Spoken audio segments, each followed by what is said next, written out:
और हम विद्येश्वर संहिता में प्रवेश करेंगे। बोलिए भगवान भोलेनाथ शंकर भगवान की जय, शिव पुराण ग्रंथ भगवान की जय। मैंने कहा था 7 संहिताएं हैं। पहली संहिता विद्येश्वर संहिता। अब हम विद्येश्वर संहिता में प्रवेश कर रहे हैं। यहीं से कथा आरंभ होती है। शिवलिंग और मूर्ति के बारे में चर्चा आएगी। नैमिषारण्य में इकट्ठे हुए साधु संतों ने सूत जी से प्रश्न पूछे।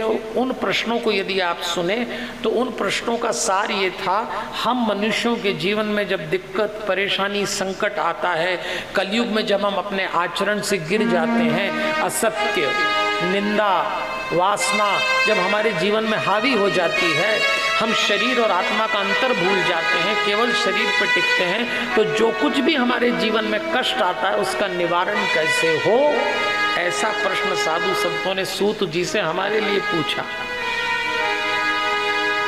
साधु संतों को हम मनुष्यों की कितनी चिंता है, नहीं तो क्या जरूरी था कि ये सवाल पूछते, वो अपना ही काम करते।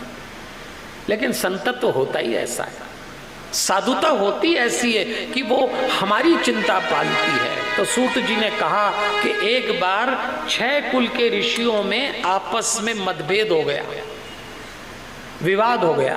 और विवाद का कारण ये था कि उन्होंने पूछा ब्रह्मा जी के पास जाके, ब्रह्मा जी एक बात बताइए, पुराण पुरुष कौन है? पुराण पुरुष कौन है? आप बताइए, इनके पाने का साधन क्या है? तो ब्रह्मा जी ने कहा पुराण पुरुष महादेव हैं। तो फिर महादेव कैसे प्राप्त होंगे? तो ब्रह्मा जी ने कहा 3 काम करो तो शिव जीवन में आते हैं, श्रवण, मनन और कीर्तन। ये बता दिया। श्रवण मनन कीर्तन से शिव जी जीवन में उतरते हैं। ठीक ऐसी ही बात व्यास जी ने सनकादि ऋषि से एक बार पूछी थी कि मैं मुक्त होना चाहता हूं पर मुझे साधन नहीं मिलता, कैसे मुक्त होऊंगा, कैसे जीवन में। अब देखिए, जो बात व्यास जी ने सनकादि से पूछी, सनकादि व्यास जी को बता रहे हैं, वही बात सूत जी शौनकादि ऋषियों को बता रहे हैं, वही कथा हम और आप सुन रहे हैं। ये पुराण में कई वक्ता श्रोता के लेवल आएंगे तो आप कंफ्यूज मत होना, जब जिसका नाम आएगा मैं बोल दूंगा। अब प्रश्न यह आया कि शिव जी के माध्यम से मुक्ति कैसे मिले।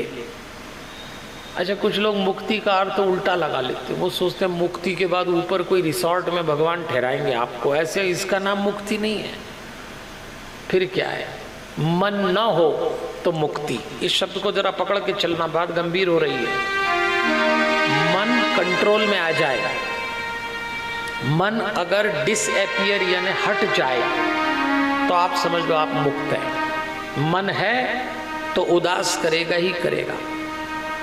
इसीलिए अच्छे अच्छे काम करने के बाद भी लोगों का मन उदास हो जाता है। तन थकाता है, मन उदास करता है। थकान और उदासी में अंतर है।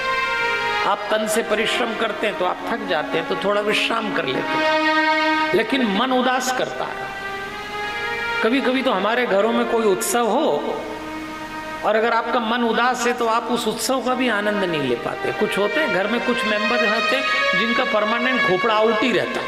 आप कितना ही अच्छा कर लो, वो अब नहीं बैठे रहते। उनसे पूछो चलो घर में उत्सव तुम भी नाचो, अरे क्या पागल तरीके नाचना बैठे हो, अरे जो नाच रहा है उसको तुमको क्या तकलीफ।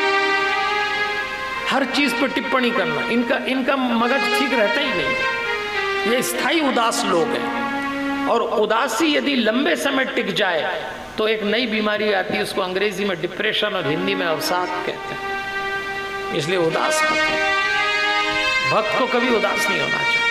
थक जाओ बेशक चलेगा, पर उदास नहीं होना चाहिए। ये कथा आपको उदासी से मुक्त करने का प्रयास कर रही है। विदा करिए उदासी। श्रवण मनन और कीर्तन करने से उदासी चली जाती है, ऐसा ग्रंथ इशारा कर रहा है।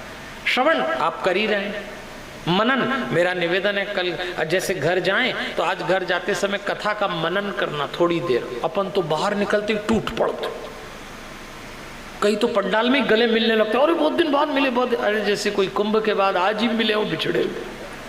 ये पंडाल में तो चैन से रहो थोड़ा सा। आज घर जाओ तो ज्यादा किसी से बात मत करो, जो कथा सुनी है उसका कोई सूत्र सोचते हुए घर जाओ।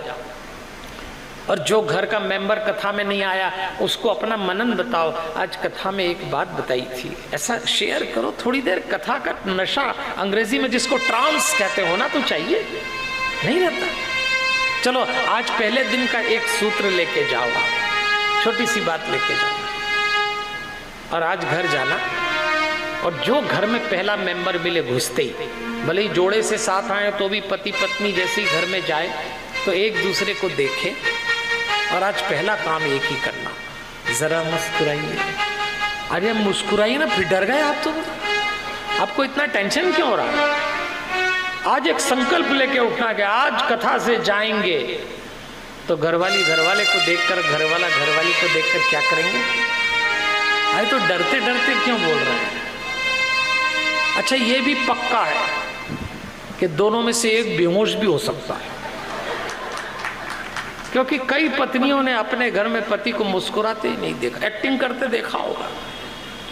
कई पतियों ने पत्नी को मुस्कुरा। आज से 7 दिन यही काम, आज घर जाके सबसे पहला श्रवण मनन और चिंतन, हरिओम, श्रवण मनन और कीर्तन।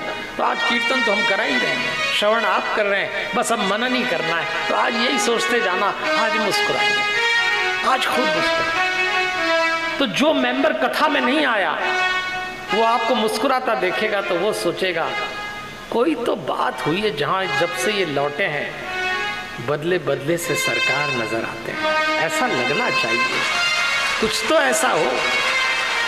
तब लोग कथा में आएंगे कि चलो वहां चलते हैं जहां जीवन बदलता है। आज बात स्वयं को जानने की हो रही है, बातचीत चल रही है। सूत जी शौनकादि ऋषियों को सुना रहे हैं और उन्होंने प्रसंग सुनाया कि शिवलिंग का क्या महत्व है। तब उन्होंने बताया कि एक बार रजोगुण से मुग्ध होकर विष्णु जी और ब्रह्मा जी में लड़ाई हो गई। विष्णु जी सोए हुए, ब्रह्मा जी आए, रजोगुण मुख से प्रहार किया, विष्णु जी भी खड़े हो गए, दोनों आमने सामने हो गए। विष्णु जी ने माहेश्वर अस्त्र चलाया, ब्रह्मा ने पाशुपतास्त्र चलाया, ऐसा युद्ध हुआ, ब्रह्मांड हिल गया। देवता शंकर जी के पास गए, ये दोनों के युद्ध में सब समाप्त हो जाएगा। शिव ने अपने गणों को आदेश दिया, चलो मेरे साथ में चलता हूँ। सब लोग चले, शिव जी पीछे पीछे चले, और वहाँ शिव जी ने दोनों को लड़ते देखा तो एक महाअग्नि स्तंभ के रूप में प्रकट हो गए। जैसी वो आकृति प्रकट हुई, विष्णु जी सोचने लगे इसका रहस्य मैं जानूं, तो विष्णु जी शूकर, सुअर बनकर नीचे से प्रवेश करते हैं, ब्रह्मा जी हंस बनकर ऊपर से प्रवेश करते हैं, और उस जो अग्नि स्तंभ था उसका रहस्य जानने का प्रयास करते हैं, लेकिन रहस्य पता नहीं लगता।